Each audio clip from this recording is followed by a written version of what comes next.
আমরা খুশি এটা আপনার একটা স্মৃতি, এটা আমাদের নেক্সট জেনারেশন তো জানতে হবে যে এখানে কি হচ্ছে, কে আসলো, রাজা মহারাজা। তো ওই স্মৃতিটা তো রাখতে হবে। সেই বাগানটা যদি সুন্দর করে পরিষ্কার করে দেওয়া, একটা হাঁটার জায়গা, বয়স করার একটা হাঁটার জায়গা করে দিয়ে পার্কের মতো পার্ক হইছে তো হাঁটারই তো চেষ্টা। না এখন তো জঙ্গলে বইরা রয়েছে, জঙ্গলে কে করবে এটা একটু মেয়র সাহেবের একটু কথা। ম্যাডাম আপনি দেখেন বিভিন্ন রাজ্যে যারা রাজা ছিল বা মুখ্যমন্ত্রী তারা আসলে আপনি চেন্নাই দেখেন এমজিআর রামচন্দ্র মেরিনা বিচ যাইতে মানে প্রচুর টোকায়। হায়দ্রাবাদ এখানে যদি এরকম একটা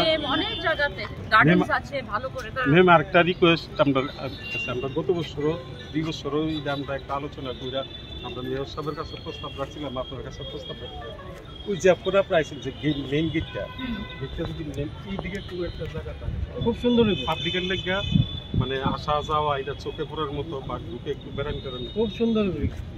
আর এখন পার্কিং যে হয় এই ট্রাক ওয়াকটা বন্ধ হয়ে গেছে। আপনারা নিজেরা আলোচনা করেন, আমরা নিজেরাই সব এখন তো আমরা সব নিজেরা কন্ট্রোল করে নিজেরাই আজকে সবাই আমরা এইভাবে অক্ষণে চলতেছি, যাতে আমাদের যাতে রাজশাসনের যাতে কোনো অসুবিধা না হয়, কেউ যাতে আসলে পরে কারোর অসুবিধা না হয়।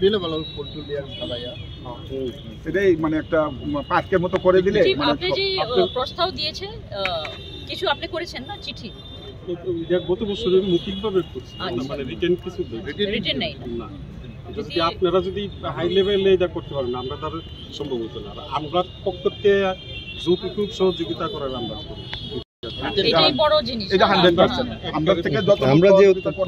আমরা পাশে আছি যেহেতু আমরা সবসময় 100 বার আমরা এই জায়গাটা যাতে সুন্দর থাকে ওইটার দিকে আমরা নজর সম্মান দিতে হবে, এটা তো আমরা হিস্ট্রি। আমিও এইটাই চাই যে আমাদের নেক্সট জেনারেশন এখানে দেখুক যে আমাদের রাজা মহারাজা ছিল, এখানে দাহ করা হয়েছে, তাই নিয়ে আসছিল, এবং একটা মূর্তি যদি স্ট্যাচু যদি একটা বানিয়ে দেওয়া যায় তাতে আরো ভালো। আরেকটু করতে হয়। আমরা প্রথমে যখন এসেছিলাম